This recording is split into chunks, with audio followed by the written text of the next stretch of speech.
ये जो दो तस्वीरें आपको स्क्रीन पर नजर आ रही हैं, ये वालिद है और वालिद के साथ उसकी दो बेटियां हैं। अब ये जो दो बेटियां हैं अपने बाप से जिद करती हैं कि बाबा ईद के कपड़े लाकर दो, बाबा हम लोगों को कुर्बानी का जानवर नहीं लाकर दिया, सब लोगों का आ गया, सब लोग पूछते हैं कि तुम लोगों के घर जानवर नहीं आया। चले बाबा जानवर के हालात नहीं है तो कम से कम हमें ईद के जोड़े तो लेकर दें। बाप अपनी दोनों बेटियों से कहता है कि बेटा मैंने किसी से पैसों का कहा है, इंशाल्लाह अभी पैसे लेकर आऊंगा और अपनी दोनों बेटियों को कपड़े दिलवाऊंगा। बाप ये कहकर तो चला जाता है और बेटियां इस इंतजार में बैठी हैं कि हमारे बाबा आएंगे और हमें ईद के लिए कपड़े लेकर देंगे। लेकिन अफसोस इस बात का है कि वो इंतजार जो है वो इंतजार ही रह गया। बाबा वापस नहीं आए, बल्कि बाबा की नीयत वापस आई। एक अमीर ज़ादे का बेटा जो कि अपनी गाड़ी की तेज रफ्तारी की वजह से इस बाप को, जो कि अपनी बेटियों से वादा करके आया था कि मैं तुम लोगों के लिए पैसे लेने जा रहा हूं कि तुम लोगों को ईद के कपड़े दिलवा सकूं, इस बेबस बाप को कुछ कर चला गया और उसके बावजूद भी कोई पशेमानी नहीं, कोई शर्मिंदगी नहीं। गुजरांवाला का मुहाफिज टाउन का ये वकुआ है जहां पर सादिक साहब और आरफा बीबी, ये दोनों मियां बीवी हैं। इनकी जो बेटी है, एक बेटी है फातिमा जिसकी उम्र है 15 साल और एक बेटी है आसमा जिसकी उम्र है 13 साल, जो कि आपको स्क्रीन पर साथ साथ नजर भी आ रही है। अब जो सादिक साहब हैं वो एक दिहाड़ीदार थे, सफेद पोश थे, किसी के आगे हाथ नहीं फैलाना, किसी से मांगना नहीं, बस अपना सफेद पोशी के साथ ही गुजर बसर करना। अब ईद आती है तो बच्चियां जिद करती हैं, तमाम बच्चे करते हैं कि बाबा हम लोगों को कपड़े दिलवाओ। बच्चों ने एक दूसरे को बताना होता है, दिखाना होता है। इनका एक भतीजा है अब्दुल वहाब। अब्दुल वहाब के साथ ये घर से निकलते हैं मोटरसाइकिल पर और ये जिस रोड पर मौजूद होते हैं वो रोड अंडर कंस्ट्रक्शन होता है। अब वहां पर जितनी भी गाड़ियां मोटरसाइकिलें हैं वो कम रफ्तार से चल रही हैं ताकि कोई हादसा पेश ना आए।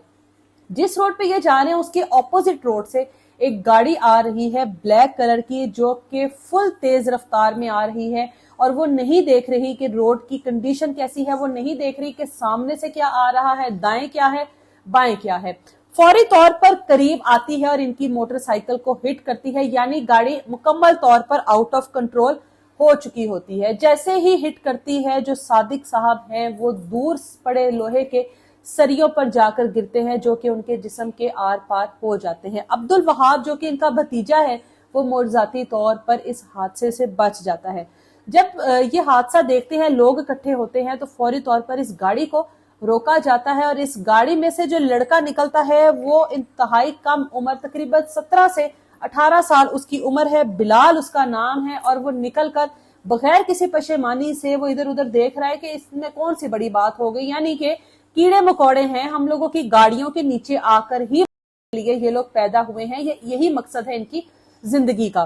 पुलिस के हवाले किया जाता है, पुलिस गाड़ी को भी अपनी हिरासत में लेती है और इस बिलाल नामी लड़के को भी पोस्टमार्टम के लिए जो है, जो बॉडी है उसको भिजवा दिया जाता है। और फिर जो अब्दुल वहाब है जो कि भतीजा है वो घर में कॉल करता है कि फौरी तौर पर अस्पताल पहुंचे, हादसा हो गया।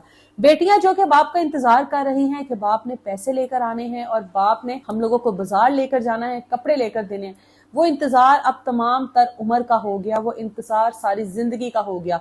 बेटियां जो है वो हमेशा के लिए यतीम हो गई और वो बिगड़े बाप की औलाद। कहा जा रहा है जराये के मुताबिक उसके घर वाले और वो अभी भी इस तरह से है कि जैसे ये कोई बड़ा मसला नहीं है। लोग दुनिया में आते हैं, लोग मर जाते हैं, ना उनको किसी किस्म की कोई शर्मिंदगी, ना कोई पशेमानी, ना कोई इस बात का दुख कि किसी के घर का जो कमाने वाला था, वाहिद कफील था, वो उनके बेटे की जरा सी लापरवाही की वजह से इस दुनिया में नहीं रहा। ये जो बिलाल लड़का है इसके पास लर्निंग लाइसेंस है और लर्निंग लाइसेंस के होते हुए आप अकेले ड्राइव नहीं कर सकते। आपके साथ एक ऐसा शख्स मौजूद होना चाहिए जिसके पास लाइसेंस मौजूद हो और वो आपको गाइड कर रहा हो। लर्निंग लाइसेंस पर इस तरह के किसी भी रोड पर निकल जाना और उसके बाद गाड़ी को किसी जहाज की तरह भगाना और फिर किसी को भी उसके नीचे देना और बाद में इस बात का दुख ना करना, शर्मिंदा ना होना कि किसी के घर का चिराग जो है वो मेरी इस छोटी सी गलती की वजह से हमेशा हमेशा के लिए बुझ गया। वो कमाने वाला, वो वाहिद घर का सहारा जो कि 2 बेटियों का बाप था,